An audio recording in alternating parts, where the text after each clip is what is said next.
Bon, ben, bonjour à tous. Nous recevons aujourd'hui Denis Pajot. Denis Pajot, que tout le monde connaît, est conseiller relations partenaires pour les garages recommandés de CA Québec. Bonjour Denis. Bonjour Michel. Ça fait plaisir de vous voir. Je sais que vous êtes très occupé en formation et tout. La raison pour laquelle on vous a invité, on voulait parler de trois sujets spécifiques, sachant que vous passez énormément de temps dans les ateliers, puis vous êtes en mesure de constater un paquet de phénomènes. OK. On sait que présentement, les véhicules roulent beaucoup moins que normalement. Quels sont les conseils que vous donnez à vos garagistes au niveau des services que vous pouvez offrir, puis les points de vigilance peut-être sur les véhicules qui roulent moins? Bon, écoutez, c'est certain que l'immobilisation d'un véhicule, ça accélère bien sûr le développement des problèmes qui vont être liés au freinage, au démarrage, à l'accumulation aussi d'humidité dans les fluides, surtout si on parle au niveau de l'huile à moteur, puis des méplats sur les pneus. Hein. C'est un petit peu comme quand on remise son véhicule pour une saison. Le phénomène du froid aussi, vu que le véhicule est dehors, ben, toutes ces choses-là sont accélérées. Donc, il y a beaucoup de vérifications à faire sur le véhicule, des précautions. On va parler de la vérification du système de charge aussi de démarrage qui est essentiel à faire dans les ateliers, sur les ateliers.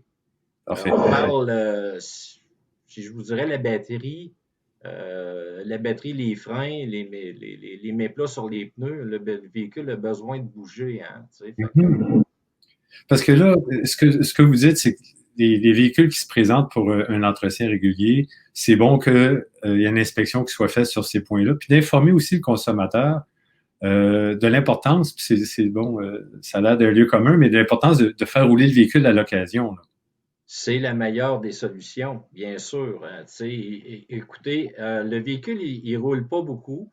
De le démarrer de temps à autre, si on parle des batteries, c'est certain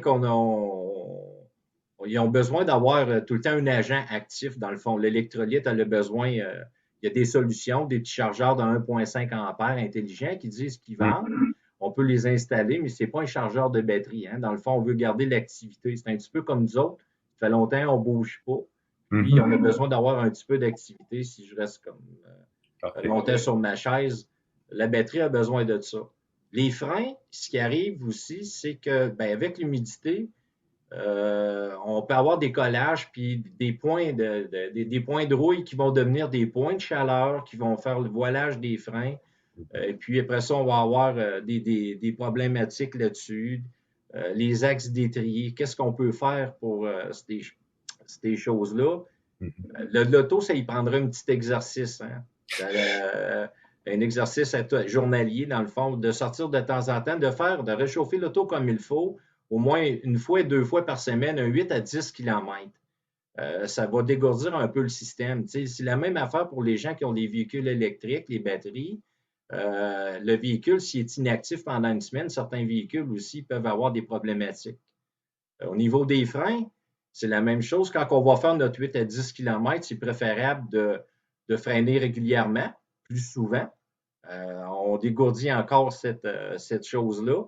Il y a des atouts qu'on peut, dans le fond, suggérer au client une fois qu'il est venu faire l'entretien des freins à l'atelier, puis que ça perdure encore, que le véhicule est remisé souvent. Si c'est un véhicule manuel, peut-être de ne pas laisser le frein à main sur le véhicule trop longtemps. Les méplats sur les pneus, ça a fait la même affaire. Le caoutchouc a besoin de travailler.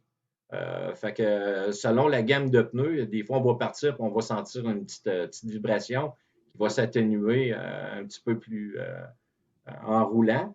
Et puis, les huiles moteurs. Les huiles moteurs, c'est la même chose. Si je ne fais pas mon 8 à 10 km, puis on nous dit que c'est bon de temps en temps de sortir à l'extérieur pour dégourdir la batterie, autrement dit, le partir, eh bien, c'est pas bon non plus pour l'huile. On ne sait pas si on a réchauffé l'auto suffisamment. On accélère l'humidité dedans. Fait que, tu sais, un tour de machine, je pense, de 8 à 10 km, il va être en mesure de faire ces choses-là. Ouais. Dans un atelier, si on va à l'atelier, je vais avoir la gestion des fluides, dans le fond. C'est ces items-là qui sont les principales touchés là, par un arrêt prolongé. Parfait. Parce que ce qu'on veut, c'est que quand le consommateur va vouloir utiliser son véhicule, c'est qu'il fonctionne. Parce que c'est pas. Ils sont toujours surpris. Ils disent, ben, comment ça que tu veux faire un entretien de frein, je ne roule pas avec. Et justement, c'est de la précaution, pour être bien sûr que quand ils vont en avoir besoin, le véhicule va démarrer. Denis, vous êtes bien placé aussi pour passer à l'autre point. Pour entendre les plaintes courantes qui sont formulées par des consommateurs par rapport à leurs garagistes. J'aimerais que vous me parliez un petit peu de ce qui arrive fréquemment, puis quels sont vos conseils pour éviter les plaintes là, qui parviennent à vos oreilles. Bon, et bien sûr, les plaintes, c'est quand même quelque chose, tu sais, à un moment donné, on ne rentre pas dans les détails des petits bobos qu'il y a sur les véhicules, mais je vous dirais, en moyenne, la plainte, là, la plus commune, là, c'est la communication.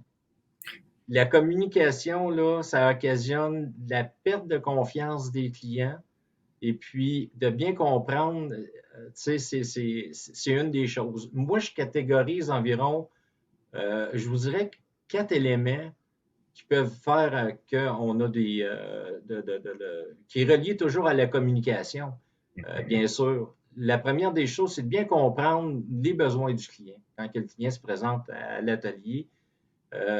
Puis de ce côté-là, je mets bien sûr de vendre un produit aux habitudes de conduite du client, les priorités aussi qui sont tenant compte des budgets.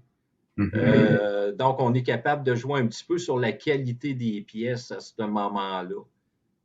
La deuxième des choses. On prend souvent pour acquis le fait que le client veut payer le moins cher possible. Il faut enlever ça de notre esprit. Comme Exact. vous dites, la chose, c'est dire, c'est quoi l'utilisation que tu fais du véhicule? Est-ce que c'est une location? Est-ce que c'est un véhicule que tu veux conserver longtemps?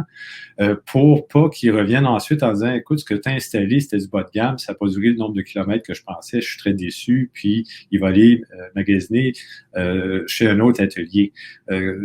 Comme vous mentionnez, c'est vraiment une question de communication pour savoir exactement à quoi le client s'attend. Excellent, Michel. C'est certain parce que le plus fortuné des clients, c'est pas nécessairement la meilleure pièce de qualité qui va lui rendre service. Hein? C'est l'utilisation vraiment du véhicule. Tu sais, on apprend à connaître notre client, des fois en posant plus de questions. C'est pour ça que je fais la relation avec la communication avec les gens qui viennent à l'atelier. J'ai un autre point à soulever, Denis, si vous permettez, c'est que dans le contexte de la pandémie, surtout, il y avait toute la question de la gestion des rendez-vous. Une plainte récurrente, c'est comment c'est que mon véhicule n'est pas prêt? Vous m'aviez promis qu'il allait être prêt à 4 heures. Bien, ça, c'était un des points que je voulais toucher. Oui. Je nommerai les deux autres après. Justement, de respecter les délais de livraison du véhicule. Quand on a une bonne communication ou qu'on va aviser d'un retard, moi, si je me présente à quelque endroit que ce soit, puis qu'elle va m'emmener, je le sais que je vais accuser un retard ou de quoi, je vais être en mesure de pouvoir aviser la personne en conséquence. Mais c'est la même affaire avec l'auto. C'est toutes des choses de communication. Les délais de livraison, ça peut arriver, une pièce qui peut arriver en retard, de contacter le client. Mais c'est certain que le client n'aime pas ça beaucoup à être contacté. Le premier signe d'une mauvaise communication quand on prend une plainte, c'est que le client qui était à son travail puis qu'on l'appelle pour lui reposer des questions sur sa visite. Mais c'est certain que les délais de temps, c'est des choses qui sont arrivées. Il y a des gens, c'est certain qu'avec les conditions qu'on a présentement, c'est très dur à jongler. Il y a le manque de personnel dans les ateliers. La livraison, ça ne fonctionne pas aussi comme que c'était. Fait que c'est pour ça que je l'ai mis en catégorie 4. OK. Ma catégorie 2, c'est dans les erreurs. Vous me parlez des erreurs, les plaintes qu'il peut y avoir le plus souvent. Des fois, quand on parle de communication, c'est la rédaction aussi des bons de travail puis la facturation. Ça, c'est important de bien remplir ces choses-là avec les besoins que le client vous a communiqué. Hein? De l'écrire dessus, écoutez, il y en a en masse de la place pour écrire, là, pour être capable de bien passer l'information. Puis, je vous dirais en dernier, des choses qui arrivent, je le mets comme en dernier, mais il y en a pareil, c'est de confirmer les réparations par un essai routier sur les véhicules. Ça, je pense que des fois, il y a des manques là-dessus. Puis, tu sais, c'est comme le pire symptôme qu'un garagiste peut avoir, c'est un bruit, puis d'aller essayer l'auto, puis que le client n'est pas là. On entend beaucoup plus de choses. Souvent, le client qui va porter plainte, c'est qu'il va dire, écoute, tu n'as pas réglé mon problème. Donc, l'essai routier vient valider les travaux qui ont été faits et tu peux, par des faits même, vérifier que oui, effectivement, le bruit a disparu, la vibration a disparu, on peut passer à autre chose, puis on a confiance en remettant le véhicule au client. Exactement, exactement. Puis une confiance en notre travail aussi, tu sais, c'est hop, là, tu sais, à un moment donné, on est fiers quand on a réussi à faire de quoi, ça fonctionne bien, ça fonctionne à notre goût. Normalement, ça fait le travail. Parfait. Le dernier point que je voulais aborder avec toi, Denis, c'était, bon, c'est sûr que les affaires ralentissent un peu. Il y a des ateliers qui sont très occupés, mais d'autres, c'est un peu plus tranquille. C'est un bon temps pour investir dans la formation, de profiter de ce temps-là où on n'a pas besoin nécessairement de tous les techniciens pour aller chercher une formation plus pointue. C'est une bonne période. Hein? Tu sais, c'est sûr que là, ce qui nous occasionne le phénomène qu'on a présentement du COVID, mais qui aurait ça ou pas, c'est en même temps la période de janvier, février. Il y a des périodes où est-ce que c'est le temps idéal pour pouvoir profiter justement de faire de la formation. En plus, on est gâté un peu plus parce que là, vous voyez que ça change un petit peu, ça amène des changements. Il y a énormément de présentations gratuites sur le web. Tout le monde est en changement. Allez là. La formation, c'est un bel outil aussi de rétention de l'employé. On peut être à la maison chez nous, tu sais, à un moment donné, selon les conditions, je parle en général, devenant le cas où est-ce que mon employeur il a passé de travail pour me faire travailler, mais ça serait peut-être le moment aussi à un moment donné, ça me ferait faire de quoi aussi, puis je me sentirais plus lié, pas abandonné par mon employeur. Puis je pense qu'il y en a une multitude de formations.